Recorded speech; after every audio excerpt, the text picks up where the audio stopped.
നമസ്കാരം. എല്ലാ ഗുരുജനങ്ങൾക്കും ബന്ധുമിത്രാദികൾക്കും ഒരായിരം നന്ദി, നമസ്കാരം. ഞാൻ ഡോക്ടർ എം ഷിബു നാരായണൻ, ബൊമ്പായം.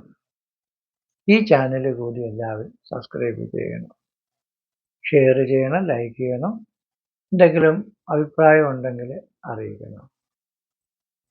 ജ്യോതിഷ സംബന്ധമായ കാര്യങ്ങൾ അറിയാൻ മെസ്സേജ് ആയിട്ട് അയച്ചാൽ മതി വാട്സപ്പിൽ. കാരണം പലവരും എൻ്റെ കൂടെ സ്നേഹവും ബഹുമാനവും ഇഷ്ടമൊക്കെ ഉള്ള ഒരുപാട് ആൾക്കാരുണ്ട്. വിളിക്കുമ്പോൾ ഞാൻ ഒന്നിൽ തിരക്കിലായിരിക്കും, പ്രശ്നത്തിലായിരിക്കും, ചിലപ്പം തിരക്കിലായിരിക്കും. അങ്ങനെയൊക്കെ ഉള്ള സമയങ്ങളിൽ വിളിച്ചാൽ ചിലപ്പോൾ എനിക്ക് മറുപടി പറയാൻ പറ്റില്ല. അതുകൊണ്ട് ഒരുപാട് പേരുടെ വിരോധമുണ്ട്. ഞാൻ വിളിച്ചതിനൊക്കെ അങ്ങനെ ഫോൺ എടുത്തില്ല, സംസാരിച്ചില്ല, കട്ട് ചെയ്ത് കളഞ്ഞെന്നൊക്കെ പറഞ്ഞു. ഇങ്ങനെയല്ലേ ചെയ്യാൻ പറ്റൂ? ഞാൻ ഇപ്പോൾ ഒരു ഹോസ്പിറ്റലിൽ നിൽക്കുന്ന സമയം നിങ്ങളെ പലരും പറയാൻ പറ്റില്ല. അതുകൊണ്ട് നമുക്ക് ഈ പറയുന്ന കാര്യങ്ങൾ എന്തുണ്ടെങ്കിലും വാട്സപ്പിൽ മെസ്സേജ് അയച്ചോ. ഞാൻ അത് സമയം കിട്ടുമ്പോൾ നോക്കി കണ്ട് നിങ്ങൾക്ക് വേണ്ട നിർദ്ദേശങ്ങളും ഉപദേശങ്ങളൊക്കെ തരാം.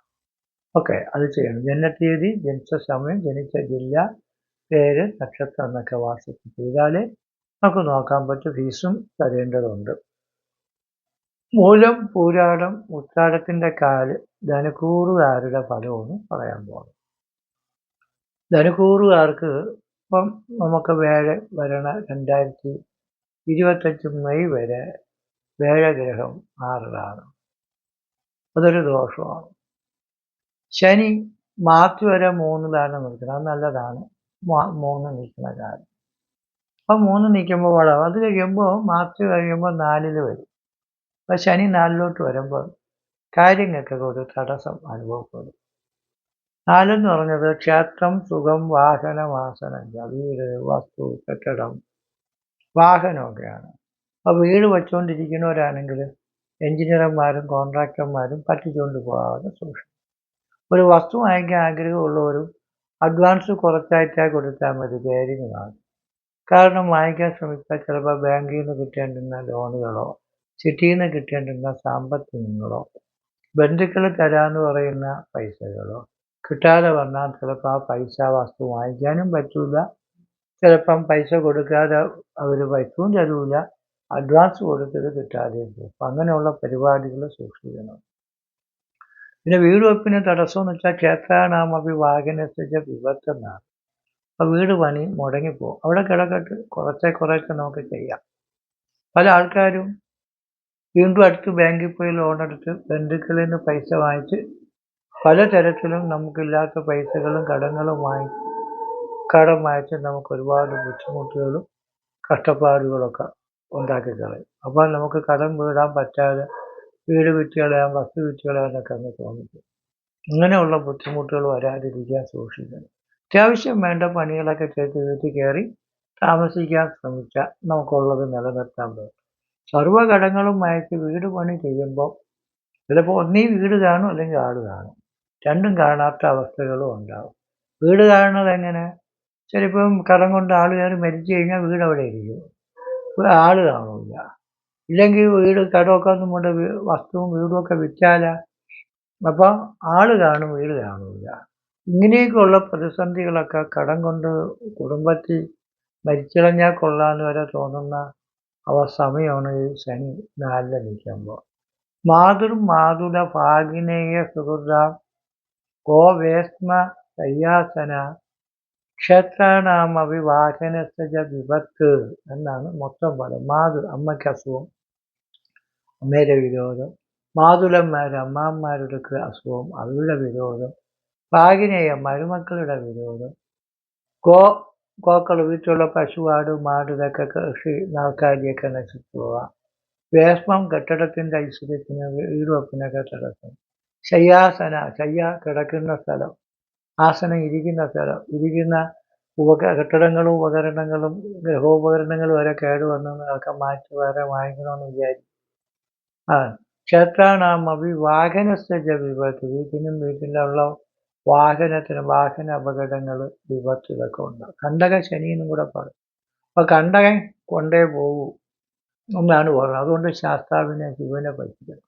കാരണം മെയ് മാസം വരെ വേഴ 6ലാണ്. 6 നിൽക്കുമ്പോൾ ഈ വർഷത്തിൻ്റെ ആദ്യഘട്ടം നമുക്ക് ഇത്തിരി വിഷമം തന്നെയാണ്.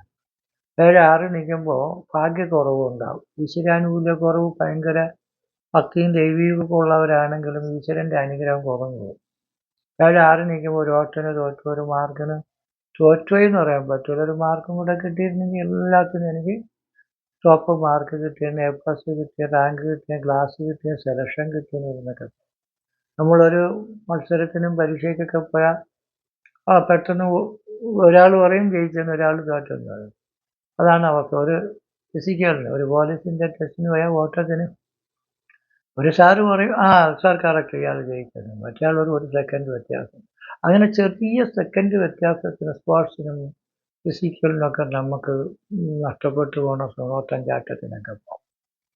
അതേപോലെ ഉണ്ട്. അപ്പോൾ ജോലി കിട്ടിയില്ലെന്നും കൊണ്ട് കയറി ആത്മഹത്യ ചെയ്ത് കളയൽ കിട്ടും. നമുക്ക് 6 മാസം കഴിഞ്ഞിട്ടേ കഴിയട്ടെ.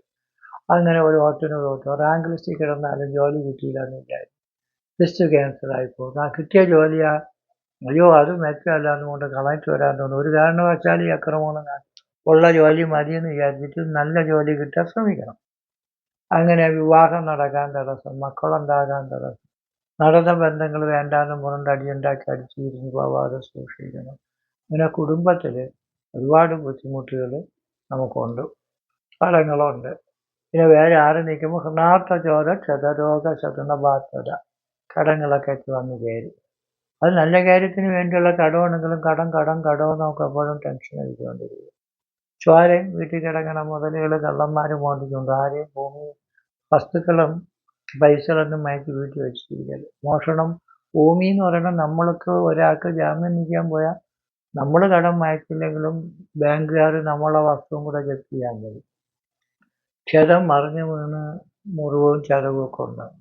ക്ഷതം രോഗങ്ങളാണ്. ശത്രു എന്ന് പറഞ്ഞാൽ ഭയങ്കര ശത്രു. പ്രത്യേകിച്ച് ബാങ്കിങ് ഇടപാട്, കമ്മീഷൻ വ്യവസ്ഥയിൽ ഏജൻസി ബിസിനസ്സൊക്കെ ചെയ്യണവർക്ക് ഒരുപാട് സാമ്പത്തിക ക്ലേശം, റിയൽ എസ്റ്റേറ്റ്, ഷെയർ മാർക്കറ്റിലൊക്കെ കഷ്ടനഷ്ടങ്ങളൊക്കെ ഉണ്ടായിട്ട്. അതുകൊണ്ട് മെയ് കഴിഞ്ഞാൽ 7 7 വരും. അപ്പോൾ നമുക്ക് രക്ഷപ്പെടാം. 7 7 വരുമ്പോൾ സൗമ്യ സപ്തമകെ വിവാഹഘടന, വിവാഹസൗഖ്യം, കുടുംബ സൗഖ്യമൊക്കെ കിട്ടും. നഷ്ടാർക്കലാവും, നഷ്ടപ്പെട്ട് കിടക്കുന്ന പൈസകൾ കിട്ടും, ജോലി കിട്ടും. വിദേശയാനം, വിദേശത്ത് പോകാൻ ശ്രമിക്കുന്നവർക്ക് വിദേശത്ത് നേട്ടം കിട്ടും. വിദേശത്തിരിക്കുന്നവർക്ക് അവിടെ ഇരുന്നുകൊണ്ട് തന്നെ രക്ഷപ്പെടാൻ, അല്ലെങ്കിൽ വേറൊരു രാജ്യത്ത് പോകണമെന്ന് വിചാരിക്കുന്നവർക്ക് പോകാനും പറ്റും. അധികമായ നേട്ടവും ഭാഗ്യവും കിട്ടും. ഈശ്വരാനുഗ്രഹം അപ്പോഴും തെളിയും. നമുക്കെല്ലാ കാര്യത്തിനും ഈശ്വരൻ്റെ സഹായം കിട്ടും. ഈശ്വരാനുഗ്രഹം എന്ന് പറയുമ്പോൾ വേഴം ജാതകത്തിലോ ജീവിതത്തിലോ 3, 6, 8, 12 നിന്ന് കഴിഞ്ഞാലാണ് വലിയ കഴിവ് ഉണ്ടായിരുന്നാലും ഭാഗ്യം കിട്ടാതെ പോകും. ഭാഗ്യം കിട്ടിയാലേ ഒരു ഡോക്ടറായി, എഞ്ചിനീയറോ, വക്കീല, ജോത്സ്യന, ഒരു ദരിദ്രന, ഒരു രണ്ടിയായിരുന്നാൽ പോലും ഭാഗ്യം കിട്ടിയാതെ രക്ഷപ്പെടും. അങ്ങനെ നമുക്ക് ഭാഗ്യം കിട്ടുന്ന സമയമാണ്. ഭാഗ്യം ഇപ്പം ഭാഗ്യക്കുറവുള്ള സമയമാണ്. അതിന് നമ്മൾ വിഷ്ണുവിനെ ഭജിക്കണം, ശിവപ്രീതികരങ്ങളായ സൽക്കർമ്മങ്ങൾ ചെയ്യണം, കുടുംബദേവനെ ഭജിക്കണം, സർപ്പത്തിനെ ഭജിക്കണം, കണ്ടകശനിക്ക് ഹനുമാൻ, ശാസ്താവ്, കാലഭൈരവ സ്വാമി ഇവരെയൊക്കെ ഭജിക്കണം. അപ്പോൾ നമുക്ക് ദോഷങ്ങൾക്ക് ശമനം വരും, നല്ലത് വരും. കാലഭൈരവ ക്ഷേത്രത്തിൽ എല്ലാ അമാവാസ്യത്തോടും കാലഭൈരവ പൂജയുണ്ട്. പങ്കെടുക്കാൻ പറ്റുമെങ്കിൽ പങ്കെടുക്കണം. ഒരുപാട് പൂജ വല്ല ചെയ്യാൻ താല്പര്യമുള്ളവർ വാട്സപ്പിലേക്ക് മെസ്സേജ് അയക്കണം. രാവിലെ തൊട്ട് വൈകുന്നേരം വരെ അമ്പലം തുറന്നിരിക്കും. രാവിലെ ഗണപതി പൂജയുണ്ട്, 10 മണിക്ക് മുത്തഞ്ചി ഹോമമുണ്ട്, 4 മണിക്ക് യമരാജ ഹോമമുണ്ട്, 5 മണിക്ക് ഭദ്രകാളി പൂജയുണ്ട്, 6 മണി തൊട്ട് 7 മണി വരെ പാല്, തൈര്, വെണ്ണ, നെയ്യ്, കുങ്കുമം, മഞ്ഞൾ കുങ്കുമം, കളഭം, പനനീര്, പാൽ, ഇങ്ങനെയുള്ള ഒരുപാട് വിശിഷ്ട ദ്രവ്യങ്ങളെ കൊണ്ട് അഭിഷേകങ്ങളുണ്ട്. ഭക്തന് നിങ്ങൾക്ക് കാലഭൈരവ പൂജയ്ക്കൊട്ട് ഒരു കലശം കിട്ടും. നിങ്ങളെ പ്രാർത്ഥിച്ചുകൊണ്ട് നിങ്ങളുടെ ദോഷം മാറാൻ വേണ്ടി കൊണ്ട് കൊടുത്താൽ അത് വാങ്ങിച്ച് നിങ്ങളെ പേരും നാളും വെച്ച് അഭിഷേകം വെക്കും. അങ്ങനെയുള്ള കാര്യങ്ങളൊക്കെ ഉണ്ട്. അങ്ങനെ നമ്മുടെ ദോഷം തീർക്കാൻ നമുക്ക് വിചാരിച്ചാൽ പറ്റും. വേഴം പ്രസാദിക്കാൻ ദേവി നിഷേവാഗണനാഥ ഹോമ ഭാഗ്യൈക്യമത്യപ്രദ സൂക്തജപാഹ ആവന്നവർത്തൈഃ ധനധാന്യവൃത്തൈഃ ദിവ്യാഭിഷേകാദികമർത്ഥശുദ്ധൈഃ. ഗണപതി ഹോമം, ഭഗവതി സേവ, മൃത്യുഞ്ജയ ഹോമം, ഭാഗ്യസൂക്ത ജപം, ഐക്യമത്യ സൂക്ത ജപം, ഇതൊക്കെ നമുക്ക് വേണമെങ്കിൽ നടത്താം. ഇല്ലെങ്കിൽ അടുത്തുള്ള അമ്പലത്തിൽ തിരക്കില്ലാത്ത ദിവസം പോയി തിരക്കില്ലാത്ത അമ്പലത്തിൽ പോയി നടത്തിയ ഇതെല്ലാം അവർ ചെയ്തു തരും. ഭാഗ്യസൂക്ത, ഐക്യമത്യ സൂക്തമൊക്കെ ജപിച്ച് ആപത് നിവർത്തി, നമ്മൾ ആപത്തേക്കൊക്കെ നിവർത്തി ഉണ്ടാവും. ധനധാന്യ അഭിവൃദ്ധി, ധനവും ധാന്യവും അഭിവൃദ്ധി ഉണ്ടാവും. ഗവ്യാഭിഷേകാധികം. ഗവ്യാഭിഷേകം എന്ന് പറയുന്നത് നമ്മൾ അമ്പലത്തിലൊക്കെ പഞ്ചഗവ്യ ശുദ്ധി, പുണ്യായ ശുദ്ധിയൊക്കെ ഉണ്ട്. പണ്ട് വീട്ടിലും അമ്പലത്തിൽ ചെന്നിട്ട് പുണ്യാവൊക്കെ വാങ്ങിച്ചുകൊണ്ട് വന്ന് തളിച്ച് വീട്ടിനെയും ശുദ്ധി വരുത്തും, മൂലവിയൊക്കെ. പിന്നെ ശത്രുസ്ഥാനത്ത് വേഴം നിൽക്കുന്നത് കൊണ്ട്, വേഴം ആരുന്ന ശത്രുസ്ഥാനമാണ്, സന്താനങ്ങളോട് വിരോധം കാണിക്കരുത്, പിള്ളേർ പറയുന്ന കേൾക്കണം. കാരണം സന്താനകാരകൻ ആരെ നിൽക്കുമ്പോൾ പിള്ളേർ പഠിക്കണില്ല, ജയിക്കണില്ല, പറഞ്ഞാൽ കേൾക്കണില്ല, അവരുടെ കല്യാണം നടക്കണില്ല, ജോലി കിട്ടണില്ല, ഭാഗ്യം കിട്ടണമെന്ന് നമ്മളാകെ ടെൻഷൻ സന്താന കാര്യത്തെക്കുറിച്ച് ഉണ്ടാക്കിക്കൊണ്ടിരിക്കും. 2, സാമ്പത്തിക കാരകൻ ബുദ്ധിയും പുത്രരും സ്നേഹദേഹമർത്ഥം ഗുരുത്വവും സുഖവും മന്ത്രഞ്ചം മന്ത്രത്വം നയവും വശവും ഗുരുവെന്നാണ്. അപ്പം ആലോചിച്ച് ചിന്തിക്കാതെ എടുത്തിയാടി പലതും ചെയ്യരുത്. അതാണ് ബുദ്ധി. പുത്രര് സന്താനങ്ങളുടെ പറഞ്ഞാൽ കേൾക്കില്ല, സന്താനങ്ങളുടെ വിരോധമൊക്കെ തോന്നും. പിള്ളേർ കലപിച്ച് പോകണേ കുഴപ്പമില്ല, മരിച്ചാലാനൊക്കെ യോഗം കൊണ്ട് പിള്ളേരുടെ അക്രമമൊന്നും കാണിക്കും. സ്നേഹവും കുറയും. ദേഹം ശരീരത്തിന് ശരിക്കും പറഞ്ഞ ഒരു ഔഷധം കഴിച്ച് ആഹാരം കൺട്രോൾ ചെയ്യാൻ പോകുമ്പോൾ നല്ല സൗന്ദര്യം ആരോഗ്യം നമ്മൾ ഉണങ്ങി കൂട്ടായി പോകും. അങ്ങനെ സ്നേഹദേഹം അർത്ഥം ഗുരുത്വവും, സ്നേഹം കുറയും, ദേഹം പോവും, അർത്ഥം ഗുരുത്വം, ഗുരുഭക്തി കുറയും, ഈശ്വരഭക്തി കുറയും. അങ്ങനെ നമുക്ക് നല്ല മന്ത്രത്വവും അധികാരവും സ്ഥാനമാനങ്ങളൊക്കെ കിട്ടാനുള്ള യോഗം ഉണ്ടായിരുന്നാൽ പോലും എനിക്കത് കിട്ടിയില്ല, ഇത് കിട്ടിയില്ല, എനിക്ക് സ്ഥാനം കിട്ടിയില്ല, അധികാരം കിട്ടിയില്ല, രാഷ്ട്രീയം, സംഘം, സമുദായം, ജോലിയിൽ പ്രമോഷനും ഒന്നും കിട്ടിയില്ല.